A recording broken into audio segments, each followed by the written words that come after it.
उत्तर प्रदेश विधानसभा में मंत्री नरेंद्र कश्यप ने विजन विकसित भारत 2047 के अंतर्गत अपने विभागों की भूमिका निभाई। दिव्यांगजन सशक्तिकरण विभाग ने पुनर्वासन, पेंशन, शिक्षा, कौशल विकास और रोजगार के क्षेत्र में कार्य किया है, जिसके अंतर्गत पेंशन राशि बढ़ाई गई और आधुनिक उपकरण उपलब्ध कराए गए। पिछड़ा वर्ग कल्याण विभाग ने ओबीसी छात्रों को छात्रवृत्ति और शुल्क प्रतिपूर्ति प्रदान की है, जो पिछली सरकार की तुलना में अधिक है। शादी अनुदान योजना में भी गरीब ओबीसी परिवारों की बेटियों की मदद की गई है और कंप्यूटर प्रशिक्षण योजना के तहत युवाओं को प्रशिक्षित किया गया है। ओबीसी छात्रावासों का निर्माण और आयोग को सशक्त बनाना प्राथमिकता है। भरण पोषण और पेंशन योजनाओं में रिकॉर्ड वृद्धि, कृत्रिम अंग और सहायक उपकरण योजना में ऐतिहासिक उपलब्धियां, शैक्षिक पुनर्वासन और उच्च शिक्षा संस्थानों का विस्तार, ओबीसी छात्रवृत्ति और शुल्क प्रतिपूर्ति में बड़े सुधार, शादी अनुदान, कंप्यूटर प्रशिक्षण और छात्रावास सुविधाओं का विस्तार। उत्तर प्रदेश विधानसभा के मानसून सत्र 2025 के तीसरे दिन पिछड़ा वर्ग कल्याण और दिव्यांगजन सशक्तिकरण राज्य मंत्री नरेंद्र कश्यप ने सदन में विजन विकसित भारत 2047 के अंतर्गत विभागों की भूमिका पर विस्तृत जानकारी दी। उन्होंने कहा कि प्रधानमंत्री नरेंद्र मोदी के मार्गदर्शन और मुख्यमंत्री योगी आदित्यनाथ के नेतृत्व में उत्तर प्रदेश को विकसित राज्य बनाने का संकल्प पूर्ण करने हेतु दोनों विभागों ने स्पष्ट रणनीति और ठोस कार्य योजना बनाई है। मंत्री कश्यप ने बताया कि दिव्यांगजन सशक्तिकरण विभाग ने पिछले 8 वर्षों में पुनर्वासन, पेंशन, शिक्षा, कौशल विकास और रोजगार के क्षेत्र में उल्लेखनीय कार्य किए हैं। जून 2025 तक 11,32,240 दिव्यांगों को भरण पोषण अनुदान का लाभ मिला, जिसकी राशि योगी सरकार ने 300 रुपए बढ़ाकर 1,000 रुपए प्रति माह कर दी। इस अवधि में विभाग ने 8,841 करोड़ रुपए व्यय किए, जो पूर्ववर्ती सरकार के 1,581 करोड़ रुपए की तुलना में लगभग 5 गुना अधिक है। पुष्टावस्था पेंशन योजना में लाभार्थियों की संख्या 4,765 से बढ़कर 12,692 हो गई और राशि 3,000 रुपए प्रति माह कर दी गई। कृत्रिम अंग सहायक उपकरण योजना के अंतर्गत पिछले 8 वर्षों में 327 करोड़ 5 लाख रुपए खर्च कर दिव्यांगजनों को आधुनिक उपकरण उपलब्ध कराए गए, जबकि पूर्ववर्ती सरकार ने 5 वर्षों में मात्र 29 करोड़ 4 लाख रुपए खर्च किए थे। प्रति लाभार्थी अनुदान सीमा 6,000 रुपए से बढ़ाकर 15,000 रुपए कर दी गई है। शैक्षिक पुनर्वासन के लिए विभाग ने 25 बचपन डे केयर सेंटर, 28 समेकित विशेष विद्यालय और 2 राज्य दिव्यांग विश्वविद्यालय स्थापित किए गए हैं। शिक्षा के लिए वार्षिक बजट 53 करोड़ रुपए से बढ़ाकर 118 करोड़ रुपए कर दिया गया है। पिछड़ा वर्ग कल्याण विभाग के संबंध में मंत्री कश्यप ने कहा कि ओबीसी वर्ग की संख्या प्रदेश में 52% से अधिक है और इनके सामाजिक आर्थिक उत्थान के बिना विकसित उत्तर प्रदेश का लक्ष्य अधूरा रहेगा। वर्ष 2024-25 में विभाग ने 32,22,499 छात्र छात्राओं को छात्रवृत्ति और शुल्क प्रतिपूर्ति दी। पिछले 8 वर्षों में कुल 2,07,53,457 छात्रों को 13,535,33 करोड़ रुपए का लाभ मिला, जो पूर्ववर्ती सरकार की तुलना में 4,197 करोड़ रुपए अधिक है। विभाग का लक्ष्य 2047 तक 7 करोड़ से अधिक ओबीसी छात्रों को 80,000 करोड़ रुपए की छात्रवृत्ति और शुल्क प्रतिपूर्ति प्रदान करना है। शादी अनुदान योजना में पिछले 8 वर्षों में 1221 करोड़ रुपए खर्च कर 6,10,483 गरीब ओबीसी परिवारों की बेटियों की शादी कराई गई, जबकि पूर्ववर्ती सरकार में यह संख्या मात्र 2,75,311 थी और व्यय 344 करोड़ रुपए रहा। अनुदान राशि को 20,000 रुपए से बढ़ाकर 60,000 रुपए करने का प्रस्ताव विचाराधीन है। 2047 तक 24 लाख बेटियों को 14 करोड़ 400 रुपए का लाभ देने का लक्ष्य है। कंप्यूटर प्रशिक्षण योजना के तहत 8 वर्षों में 1,39,698 ओबीसी युवाओं को सीसीसी और ओ लेवल प्रशिक्षण दिया गया, जिससे हजारों को सरकारी और निजी रोजगार मिला। 2047 तक 11 लाख युवाओं को प्रशिक्षित कर 3,850 करोड़ रुपए व्यय करने की योजना है। मंत्री कश्यप ने कहा कि ओबीसी छात्रावासों का अनुरक्षण और नए छात्रावासों का निर्माण 2047 तक प्राथमिकता में रहेगा, ताकि अधिक से अधिक छात्रों को निःशुल्क आवास सुविधा मिल सके। साथ ही राज्य पिछड़ा वर्ग आयोग की कार्यप्रणाली को और सशक्त कर इसे राष्ट्रीय पिछड़ा वर्ग आयोग की भांति संवैधानिक मान्यता दिलाने का प्रयास होगा। मंत्री कश्यप ने अपने वक्तव्य के अंत में कहा, हम वो दीप हैं जो आंधियों में जलते हैं, हम वो फूल हैं जो पत्थरों में खिलते हैं। हमारा संघर्ष ही हमारी पहचान है। हम तूफानों से लड़कर अपने हक की जंग जीतते हैं।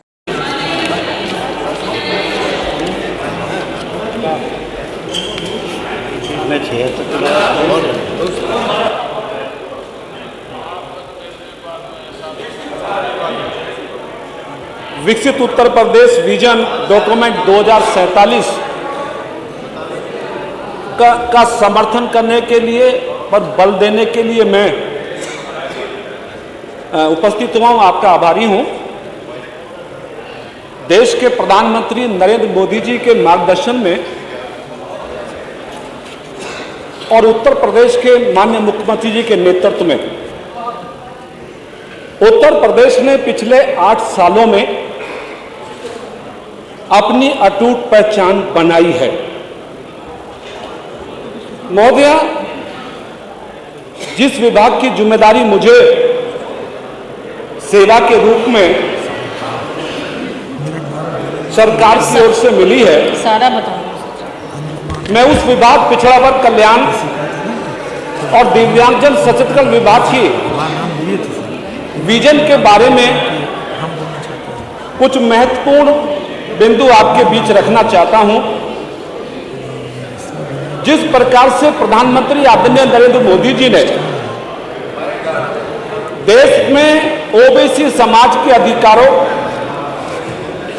और उनको हक हकूक दिलाने की पहल की,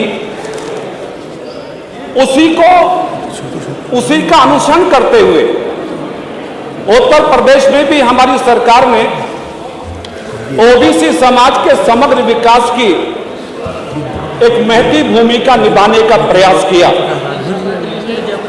मुझे आज इस सदन के माध्यम से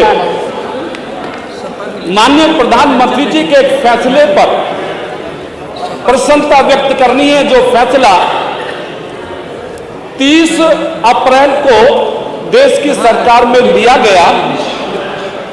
अभी हमारे प्रतिपक्ष के माननीय नेताओं ने पीडीए के माध्यम से तमाम बातों को उभारने का प्रयास किया, लेकिन सदन के माध्यम से मुझे अवगत कराना है कि प्रधानमंत्री जी ने ओबीसी समाज को उसकी पहचान दिलाने के लिए, उनके हकों का निर्धारण करने के लिए जातिगत जनगणना कराने का ऐतिहासिक फैसला लेकर पिछड़ों के हक में बहुत बड़ा कदम उठाया।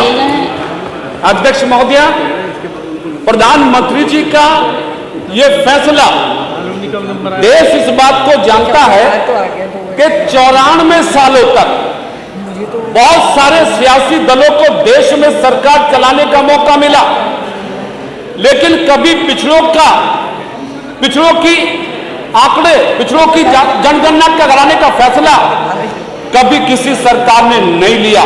हमारी सरकार प्रधानमंत्री जी के मार्गदर्शन को प्राप्त करते हुए लगातार प्रयास कर रही है। क्योंकि उत्तर प्रदेश में ओबीसी समाज की आबादी 52% से अधिक है, और मुझे सदन में यह कहते हुए प्रसन्नता है कि हमारी सरकार में वर्ष 2024 में ओबीसी समाज के बच्चे और बच्चियों को बौद्धिक रूप से सशक्त करने के लिए यह पहला वर्ष था जिस वर्ष में हमारी सरकार ने ओबीसी समाज के 32,22,499 छात्र छात्राओं को छात्रवृत्ति देकर एक नया इतिहास बनाने का काम किया। महोदया, माननीय योगी जी के नेतृत्व वाली 8 साल की सरकार में मुझे आपके माध्यम से सदन और प्रदेश के संज्ञान में लाना है कि हमारी 8 साल की सरकार में 2,07,53,457 ओबीसी छात्र छात्राओं को छात्रवृत्ति प्राप्त हुई है। इस पर हमारी सरकार ने 13,535 करोड़ 33 लाख की धनराशि खर्च की है। जो हमारे प्रतिपक्ष के नेता जो पीडीए का नारा देकर आज समाज में भ्रम की स्थिति पैदा करते हैं, मुझे सदन के माध्यम से स्पष्ट करना है कि जब आपकी सरकार उत्तर प्रदेश के 5 वर्षों में अपने कार्य का संचालन कर रही थी, तो आपकी सरकार में उत्तर प्रदेश के अंदर शुल्क प्रतिपूर्ति और छात्रवृत्ति में के लिए केवल 9,338 करोड़ रुपए ही खर्च कर पाई थी। योगी की सरकार में छात्रवृत्ति की धनराशि को बढ़ाकर 8 वर्षों में 4000 से अधिक धनराशि अधिक व्यय करके हमारी सरकार ने पिछड़े समाज के बच्चों को शिक्षित करने का काम किया। महोदय, मुझे आपके माध्यम से विजन डॉक्यूमेंट 2047 के संदर्भ में कहते हुए प्रसन्नता है कि हमारी सरकार ने तय किया कि 2047 तक हम उत्तर प्रदेश के 7 करोड़ से ज्यादा ओबीसी बच्चों को स्कॉलरशिप और छात्रवृत्ति देने का काम करेंगे, जिस पर लगभग करोड़ों रुपए की धनराशि हमारी सरकार की 80,000 करोड़ की धनराशि खर्च की जानी है। महोदया, हमारी सरकार ने उत्तर प्रदेश के गरीब पिछड़े वर्गों की बच्चियों की शादी के अनुदान की योजना को बड़ी सफलता के साथ संचालित किया। 2024 में भी हमारी सरकार ने 1 लाख से ज्यादा ओबीसी गरीब परिवारों की बच्चियों का शादी कराने के लिए 200 करोड़ रुपए की धनराशि खर्च करने का प्रयास किया। पिछले 8 वर्षों में हमारी सरकार ने 1221 करोड़ रुपए गरीब बच्चों की शादी पर खर्च करके पिछड़ों को सहारा देने का काम किया। महोदय, मुझे आपके माध्यम से यह भी अवगत कराना है कि हमारी सरकार में इस आने वाले समय में विजन डॉक्यूमेंट 2047 के माध्यम से हमने संकल्प लिया है कि हमारी सरकार इस अनुदान की राशि को 20,000 से बढ़ाकर 60,000 करने पर विचार करेगी और 2047 तक हम उत्तर प्रदेश में 24 लाख से ज्यादा ओबीसी प्रस्ताव लेकर आज सदन में उपस्थित हुए हैं। महोदया, हमारी सरकार कहने में नहीं बल्कि करने में भरोसा करती है। हमारी सरकार ने CCC और ओ लेवल के माध्यम से ओबीसी बच्चों को प्रशिक्षित करके उनको सरकारी नौकरियों से और कारोबार से जोड़ने का प्रयास किया। हमारी सरकार ने 8 सालों में 1,39,698 युवाओं को प्रशिक्षण भी दिया, जिसमें हजारों लोगों को नौकरियां प्राप्त हुई हैं। हमारा विजन डॉक्यूमेंट 2047 इस बात के लिए संकल्पित हो रहा है कि हमारा विभाग आने वाले समय में 11 लाख से ज्यादा युवाओं को प्रशिक्षित करके उनको रोजगार के साथ जोड़ने का काम करेगा। महोदया, योगी जी की सरकार में 2047 विजन के माध्यम से हमारा प्रयास है कि हम उत्तर प्रदेश के सभी बड़े शहरों में छात्रावास बनाकर ओबीसी बच्चों को रहने के लिए निःशुल्क व्यवस्था देकर उनके बौद्धिक विकास का खाका खींचने का काम हमारी सरकार करने वाली है। महोदया, ओबीसी कमीशन जो उत्तर प्रदेश में पिछड़े वर्गों के संवैधानिक अधिकारों की संरक्षण करता है, मुझे खुशी है सदन में ये बात बताते हुए कि ओबीसी कमीशन को देश में संवैधानिक दर्जा देने का काम किसी सरकार में हुआ तो नरेंद्र मोदी जी की सरकार में हुआ। हमारा प्रयास है विजन डॉक्यूमेंट 2047 के माध्यम से हम उत्तर प्रदेश में भी ओबीसी कमीशन को संवैधानिक दर्जा देने के लिए अपने कदम आगे बढ़ाने वाले हैं। ओबीसी समाज के लोगों को न्याय और सम्मान की सुरक्षा हो सके, उसके लिए हमारा प्रयास होगा कि उत्तर प्रदेश में सामाजिक न्याय भवन का निर्माण करा के ओबीसी समाज के लोगों को हम न्याय और सम्मान देने के लिए आगे बढ़ने वाले हैं। महोदया, चूंकि मुझे सरकार की तरफ से जो दूसरा बहुत महत्वपूर्ण विभाग और मैं आपसे निवेदन करना चाहता हूं, मुझे मालूम है कि मैं पूरा विजन डॉक्यूमेंट 10 मिनट में पूरा नहीं कर सकता हूं, मुझे समय की बाध्यता है, लेकिन मैंने लिखित में अपने दोनों विभागों का विजन डॉक्यूमेंट 2047 लिखित में मैंने तैयार किया है। आपकी अनुमति होगी मैं उसको पटल पे रख दूंगा, उसको मेरे भाषण का हिस्सा मान लिया है। लेकिन एक दो बात कहते हुए, दिव्यांगजन महोदया, प्रधानमंत्री नरेंद्र मोदी जी का ड्रीम प्रोजेक्ट है कि हिंदुस्तान का कोई दिव्यांग ऐसा ना हो जो सशक्त ना हो सके।